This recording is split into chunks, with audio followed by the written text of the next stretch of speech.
And moving to our next topic, we are going to continue the conversation of innovation, and specifically around innovation and knowledge flows between companies, teams, organizations, and even countries. And I am only delighted to invite to the stage to present our next panel, colleague and friend Marisol Menéndez, who is our own Chief Open Innovation Officer here at South Summit.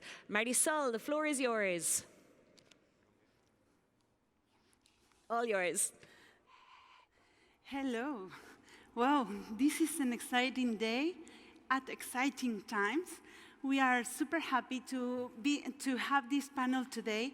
And let me welcome my fellow panelists for this amazing conversation. So please welcome David Ciero, who is General Director of RED.ES. RED.ES. Welcome. Clara Pombo, Corporate Director of ClarkeModet and founder of MIT Enterprise Forum in Spain and angel investor. Welcome, welcome. José Bayón, CEO at Enisa. Welcome on stage, José. And Álvaro Bourkaib, partner for Cuatrecasas in IP, IT, technology, and transactions. Welcome, Álvaro. As you can see, we are all here, and this is a perfect mix of physical and online. And today we are taking an approach on a topic that I'm passionate about. By the way, my name is Marisol Menéndez. I'm Chief Open Innovation Officer at South Summit. And for me, this is like the best. We are going to talk about connections, building bridges with a diverse group. Each of you do a completely different thing, but all of you are working towards the same goal, building bridges in the ecosystem. This is amazing, no? Let's mix it up, guys. So let me begin, please, with David. David, let's begin with you. SMEs and individual workers are key elements of the economy. Everybody knows that. So for speed and transformation of the country, we rely on them a lot. How can we help them? How can we support and create a network for digital transformation? Okay, thank you very much, Marisol. The first thing I would like to say, I'm very, very pleased to be here. Congratulations to Maria, to the South Summit for the organization of this event. I think it's very important for Spain and for Madrid, so congratulations. The second thing I would like to say is my thoughts are with people who are suffering right now, okay? We have people who are suffering a personal viewpoint, but as well business people, okay? They're making a very big effort, okay, to be in business. And from the public administration, the Spanish public administration, what we would like to do is to help them in their effort, okay? I think we are facing right now one of the biggest challenges ever, okay, in Spain, in Europe, in the world, probably in the last 70, 80 years, okay? We have the crisis COVID-19, okay? In another way, we are facing the digital transformation and the green transformation, okay? There are big, big challenges, and we have to work all together, okay? If we want to help a business, big business, small business, and self-employed people, the first thing we like to do is to be with them, okay? So from RED.ES, okay, which is a public company, belongs to the Minister of Economy, okay?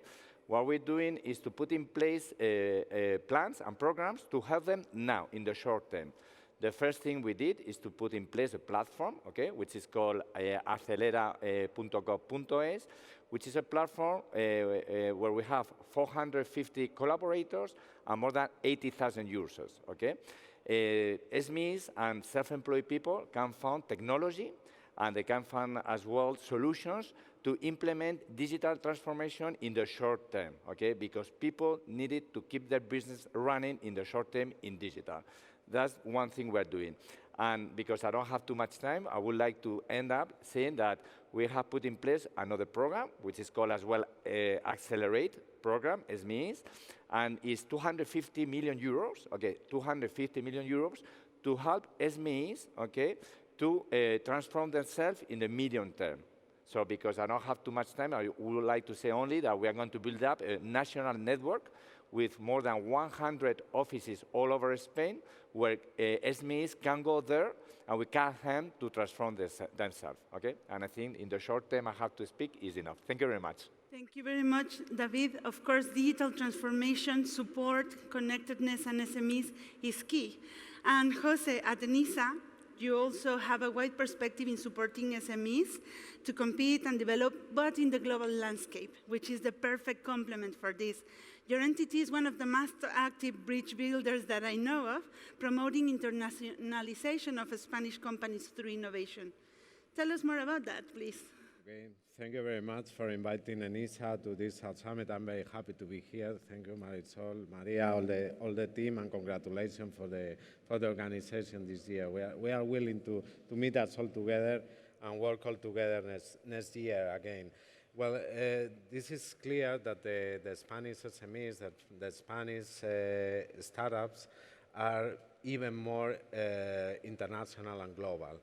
And in this way, Enisa, we think Enisa is a very useful instrument, public instrument, in order to support the innovation. It is well known that the Spanish SMEs are small, and this is difficult in order to invest in innovation.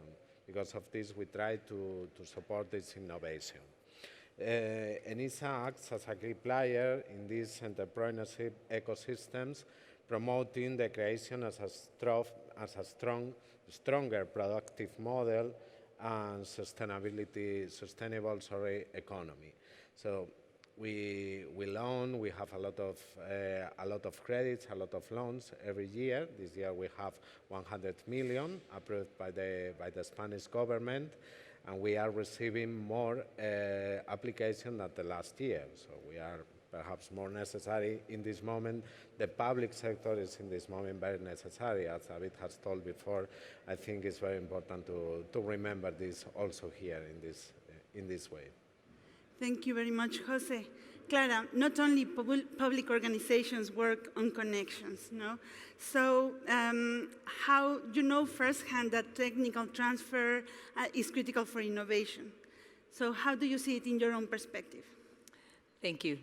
I want to make a special point on the things that we do well in Spain. We are ranked the 10th in terms of innovation, in terms of science.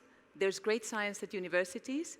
On the one hand, we're also an entrepreneurial hub. Everybody wants to move to Madrid, places like the South Summit and Barcelona.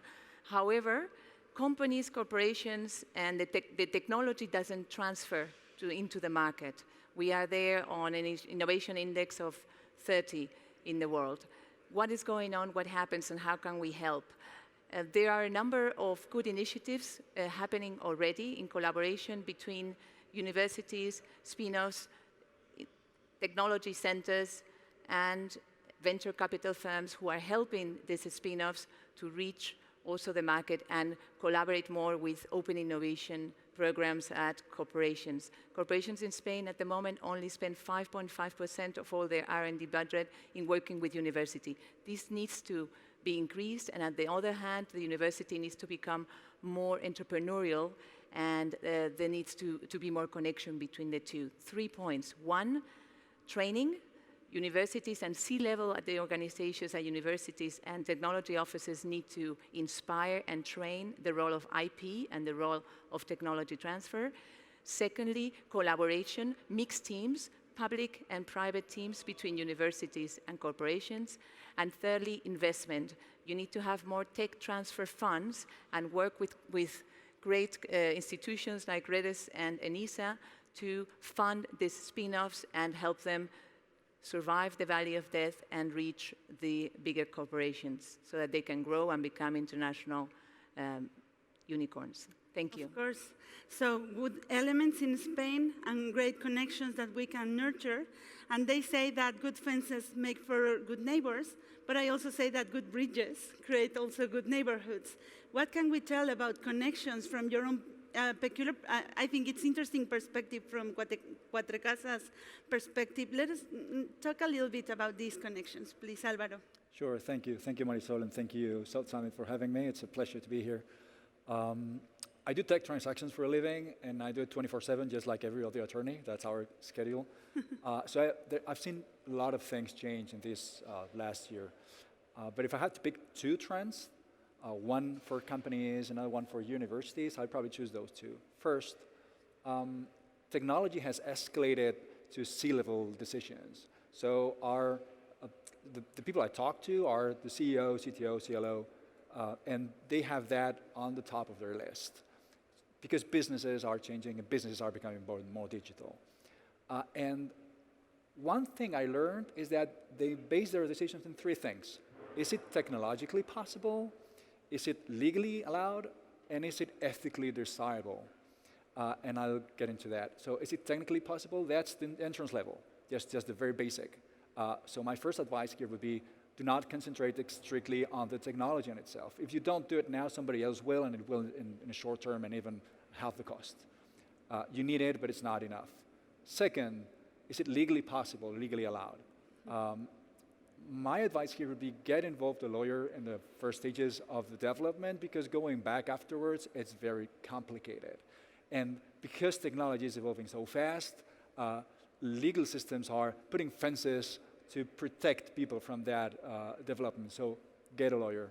3, is it ethically desirable? And this shocks a little bit when I talk about it, but a CEO is so committed to social corporate responsibility that this is on their list as well. So it's not only that it must be technically possible, it must be legally allowed, it must be ethically desirable to have, to the value proposition to be really interesting for a company. And on universities, second trend, I do agree with everything that Clara just said, and maybe because I'm hopeful about it, I've seen recently universities devoting more resources to tech transaction. We've been involved in a number of cases where universities really are transferring the basic scientific research that they do, which is paramount in Spain, 10th in the world. That's astonishing. To transfer that into civil society through tech transfer. And my advice here would be have a look at university because things may change soon. Yes, of course. So we have good, strong bridges, by the way, also ethical, that transfer the right kind of knowledge between the ecosystems with the correct support locally and globally, building over the perfect talent. And if I might add, maybe as a wrap-up, I think we have in the overall landscape of the connectedness and the open innovation, which is, by the way, what I like to talk about as well, everyone has their own role. Startups are like the innovation lab of the world. Their job is to explore, experiment, and validate business models. We have corporations with the reach out to the customer, the connection with the regulator, and a good infrastructure.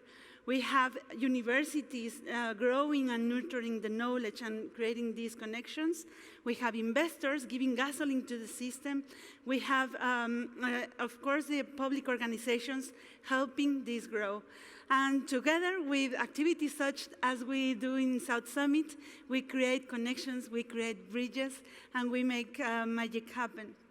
Thank you very much to all of you. Thank you for having this opportunity or coming here to discuss all the possibilities of the connections.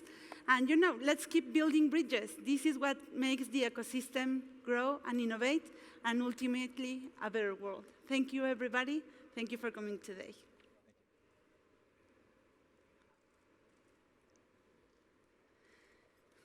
Thank you so much. Excellent, Marisol. Thank you so much, and to all your invited guests, thank you for being here. It's lovely to have a panel with people here. So thanks for making the effort, folks. We'll see you again at the next edition of South Summit.